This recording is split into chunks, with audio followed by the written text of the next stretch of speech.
So প্রিয় শিক্ষার্থীবৃন্দ, দেখো আমরা কিন্তু একটা মাত্র অ্যালগরিদমের মাধ্যমে বিভিন্ন অ্যালগরিদম লিখে ফেলতে পারতেছি। তো তোমরাও কিন্তু এরকম ভাবে যে কোনো অ্যালগরিদম এবং ফ্লোচার্ট তৈরি করতে পারো। প্রিয় শিক্ষার্থীবৃন্দ, আসসালামু আলাইকুম। আজকে ক্লাসে আমরা দেখব কিভাবে খুব সহজে আমরা দুইটা সংখ্যার গড় বের করার জন্য অ্যালগরিদম এবং ফ্লোচার্ট ডিজাইন করতে পারি।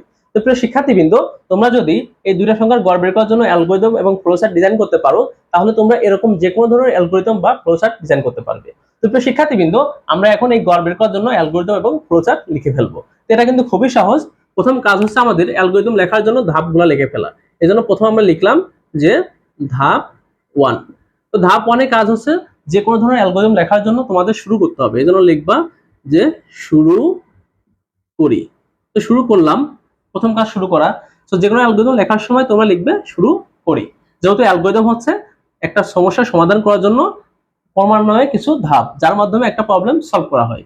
তো প্রিয় শিক্ষার্থীবৃন্দ, ফ্লোচার্ট হচ্ছে এই অ্যালগরিদম গুলাকে আমরা চিত্রের মাধ্যমে প্রকাশ করার জন্য এই ফ্লোচার্টটা ব্যবহার করে থাকি। তো প্রিয় শিক্ষার্থীবৃন্দ, এখানে ফ্লোচার্টেও কিন্তু এরকম শুরু আছে। তো শুরু করার জন্য চিত্র হচ্ছে এরকম একটা ইলিপস বা উপবৃত্ত। তো তোমরা যারা প্রথম ক্লাস দেখেছিলে সেখানে কিন্তু আমি ফ্লোচার্টের যে চিত্রগুলো আছে সেগুলো সব সুন্দরভাবে দেখিয়ে দিয়েছিলাম। তোমরা আমার প্রথম লেকচারটা দেখে আসতে পারো, আমি লিঙ্কটা ডেসক্রিপশনে দিয়ে রাখবো। তো প্রিয় শিক্ষার্থীবৃন্দ, আমরা এখানে শুরু করলাম। তো শুরু করার চিত্র হচ্ছে এরকম একটা উপবৃত্ত, আবার শেষ করার চিত্র হবে এরকম উপবৃত্ত। তো শুরু করার পরে আমরা একটা তীর চিহ্ন দিলাম, অর্থাৎ এর পরে স্টেজে আমরা কি করব সেটা দেখাবো। তো এর পরে স্টেজ হচ্ছে, যেহেতু গোয়াল তৈরি করব, এর পরে স্টেজ হচ্ছে স্টেজ 2। যেহেতু আমরা গড় বের করব, তো গড় বের করার জন্য আমাদের কি কাজ, দুটো সংখ্যা আগে ইনপুট নিতে হবে। যেহেতু এখানে বলা আছে দুটো সংখ্যার গড় বের করো, সো আমাদের কাজ হবে দুটো সংখ্যা আগে ইনপুট নিয়ে নেয়। যদি আমরা ইনপুটই না নিই তাহলে কম্পিউটার বুঝবে না যে কিসের সে গড় বের করবে। তো এই জন্য প্রথম কাজ হচ্ছে আমাদের ইনপুট নিয়ে নেয়া। অর্থাৎ তোমরা যখন প্রোগ্রামিং করবে তখন প্রথম তোমরা শুরু করার পরেই কি করবে, দুটো সংখ্যা ইনপুট নিয়ে নিবে। ইনপুট নেওয়ার পরেই গড় বা যা যা কাজ সেগুলো করবে। প্রিয় শিক্ষার্থীবৃন্দ, এখন আমরা এখানে লিখে দিব দুটি সংখ্যা ইনপুট নেই। দুইটি সংখ্যা ধরলাম, দুটো সংখ্যা ইনপুট নেওয়ার জন্য ধরলাম সে দুটো সংখ্যা হচ্ছে 5 এবং 7 ইনপুট নিব। তো 5 এবং 7 ইনপুট নেই। তোমাদের বোঝার সুবিধার্থে আমরা দুটো সংখ্যা ধরে নিলাম যে 5 এবং 7 ইনপুট নিলাম। তো এরপরে কাজ হচ্ছে ধাপ 3। তো ইনপুট নেওয়ার পরে কাজ কি, ইনপুট নেওয়ার পরে কাজ হচ্ছে এই দুটো সংখ্যাকে আমাদের যোগ করতে হবে। কারণ যোগ করার পরে ভাগ করলেই তো আমরা গড় পাবো। এই কারণে আমরা দুটো সংখ্যাকে যোগ করব। আমরা এখানে লিখবো যে যোগ করি, লিখে দিব যে দুটি সংখ্যা এখন যোগ করি। দুটি সংখ্যা যোগ করি। তো যোগ করলে কিন্তু শেষ না, আমাদের যোগের পরে দুটো সংখ্যা কি দিয়ে ভাগ করতে হবে, 2 দিয়ে, কারণ আমরা দুটো সংখ্যার গড় বের করব। তো এরপর লিখবো আমরা ধাপ 4 এ, তার মানে আমরা যে যে কাজ করব যোগ করে গড় বের করার জন্য, অঙ্কে যখন আমরা করতাম গড় তখন তো এরকম যোগ করতাম তারপর ভাগ করতাম, সেগুলো আমরা স্টেপ বাই স্টেপ লিখে দিচ্ছি যাতে একজন প্রোগ্রামার দেখে একটা প্রবলেমকে সে প্রোগ্রামিং করতে পারে, অর্থাৎ সলভ করতে পারে। তো এখানে আমরা এবার দুটো সংখ্যাকে ভাগ করব। তখন ভাগ করবো কি দিয়ে, ওই যে 2 দিয়ে। সো আমরা লিখে দিলাম এখানে গড় নির্ণয় করার জন্য গড় ইকুয়াল ইকুয়াল দুটো সংখ্যার যোগফল। তাহলে আমরা লিখলাম যে যোগফল, তোমরা বুঝে নিবে যে দুইটা সংখ্যার যোগফল। এখানে লিখে দিলাম যোগফল ভাগ হচ্ছে 2। তাহলে আমরা কি পেয়ে যাব, গড়। সো প্রিয় শিক্ষার্থীবৃন্দ, যেহেতু আমরা গড় পেয়ে গেছি, এখন কাজ হচ্ছে গড়টাকে আমরা প্রদর্শন করব। যেহেতু আমাদের কাজ শেষ, এখন খালি শো করে দিলে আমাদের হয়ে যাবে। সো ধাপ 5, এখন এই গড়টা প্রদর্শন করব। সো আমরা লিখে দিলাম ফলাফল গড় প্রদর্শন করি। প্রদর্শন কোথায় করব, কম্পিউটার স্ক্রিনে। সো আমরা লিখে দিলাম যে প্রদর্শন করি। প্রদর্শন করার পরে আমাদের তো কোনো কাজ আর বাকি নেই। সো আমরা এখন ধাপ 6 এ জাস্ট শেষ করে দিব। ধাপ 6, এখানে জাস্ট লিখে দিব ধাপ শেষ, তার মানে আমাদের কাজ পুরোপুরি শেষ। তো প্রিয় শিক্ষার্থীবৃন্দ, অ্যালগরিদম লেখার জন্য তোমাদের প্রথম কাজ হবে শুরু করা এবং শেষটা হবে শেষ করা। আর মাঝখানে তোমরা যে অপারেশনগুলো করবে সেগুলো লিখে দিবে। যেমন ধাপ 2 তে আমরা যোগ করলাম, দুটো সংখ্যা ইনপুট নিলাম, তারপর সেটাকে কি করলাম, যোগ করলাম। যোগ করার পরে আমরা গড় নির্ণয় করলাম। গড় নির্ণয় পরে এই যে আউটপুট অর্থাৎ ফলাফলটা প্রদর্শন করে দিলাম, অর্থাৎ শো করে দিলাম। তারপরে এই যে শেষ। সো এইগুলাকে আমরা এখন এই যে ফ্লোচার্টে দেখাবো।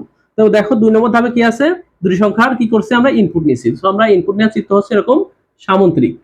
এরকম সামুদ্রিক। তো প্রিয় শিক্ষার্থীবৃন্দ, আমরা লেকচার যে প্রথমটা নিয়েছিলাম ক্লাস, তখন আমরা কিন্তু এই ফ্লোচার্ট বা এই অ্যালগরিদম আঁকার জন্য যে চিত্রগুলা বা ধাপগুলা খুব সুন্দরভাবে ব্যাখ্যা করে দিয়েছিলাম।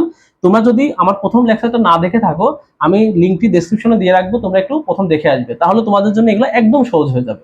আর এখন তোমরা বুঝতে পারবে, ভিডিওটা শেষ পর্যন্ত দেখো, তাহলে ক্লিয়ার হয়ে যাবে। তো প্রিয় শিক্ষার্থীবৃন্দ, ধাপ আমরা শুরু করেছি, তারপরে কাজ হচ্ছে ইনপুট নিব। সো ইনপুট 2 নাম্বার, অর্থাৎ 2 নাম্বার আমরা এখানে ইংলিশে লিখতেছি, তোমরা বাংলায় লিখতে পারো। সো ইনপুট 2 নাম্বার, সেই নাম্বারগুলো কি কি, 5 এবং এখানে লিখছি 7, এই দুটো সংখ্যা আমরা ইনপুট নিয়ে নিলাম। নেওয়ার পরে কাজ কি, আমরা এই দুটো সংখ্যা যোগ করেছি। তো যোগ করা মানে কি, প্রসেস করা। তো যে কোনো সংখ্যা যখন যোগ করব বা ভাগ করব বা যে কোনো কাজ করি, সেটা হচ্ছে আমাদের প্রসেস। তো প্রসেস চিত্র হচ্ছে এরকম একটা আয়তক্ষেত্র বা রেক্টেঙ্গেল। সো আয়তক্ষেত্রের ভিতরে আমরা প্রসেস করব, কি প্রসেস করব, এই দুটো সংখ্যা যোগ।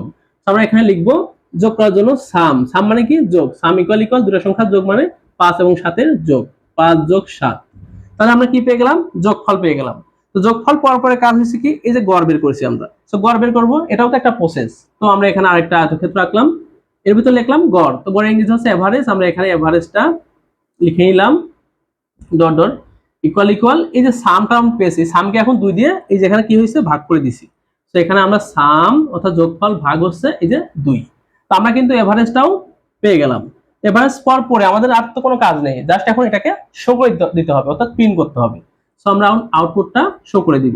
এই জন্য আমরা আউটপুট শো করার জন্য আমরা বলেছিলাম যে ইনপুট এবং আউটপুটের জন্য আমাদের চিত্র হচ্ছে এরকম সামান্তরিক। সো এই যে আমরা একটা সামান্তরিক এঁকে নিলাম, যেখানে এখন আউটপুটটা দেখাবো। সো এখানে আমরা বললাম যে প্রিন্ট অর্থাৎ শো করে দিব এই যে এভারেজটা। সো আমরা এখানে এভারেজটা শো করে দিলাম। এবার শো করার পরে কাজ কি, আমাদের তো আর কোনো কাজ নেই, এখন শেষ। তো আমরা শেষের জন্য চিত্র হচ্ছে এরকম একটা উপবৃত্ত। তো উপবৃত্ত এখানে এঁকে দিলাম, এখানে লিখে দিলাম স্টপ মানে শেষ। তো প্রিয় শিক্ষার্থীবৃন্দ, আমরা কিন্তু খুব সহজভাবেই একটা ফ্লোচার্ট এবং অ্যালগরিদম এঁকে ফেললাম এই গড় নির্ণয়ের জন্য। তো তোমরা গড় নির্ণয়ের জন্য জাস্ট কি করবে, এরকম স্টার্ট, তারপর দুটোর সঙ্গে ইনপুট, তারপর যোগ, তারপরে কি ভাগ, তারপরে এই যে প্রিন্ট করে দিবে, তারপরে শেষ। তো প্রিয় শিক্ষার্থীবৃন্দ, তোমরা একইভাবে যে কোনো সংখ্যার এরকম যোগফল বা গুণফল বা যে কোনো কিছুর জন্য এরকম অ্যালগরিদম বা ফ্লোচার্ট রাখতে পারো। তো যোগের জন্য যদি দরকার হতো এরকম ফ্লোচার্ট, তাহলে তোমরা জাস্ট এই যে দুইটা সংখ্যা যোগ করার জন্য যেটা, এটাকে লিখলেই হয়ে যেত, তখন তোমাদের এই গড়টা বের করা লাগতো না। সো তখন তোমরা এটাকে যদি মুছে দাও, তাহলে কিন্তু এই যে যোগফলটা পেয়ে গেলে, তাহলে আমরা যোগ করে ফেললাম। এখন কাজ হচ্ছে এই যে গড়ের বদলে এখানে আমরা লিখে দিলাম যোগফলটা শো করি, তাহলে কিন্তু আমরা এই দুইটা সংখ্যার যোগফল বের করার জন্য অ্যালগরিদমটা পেয়ে যাব।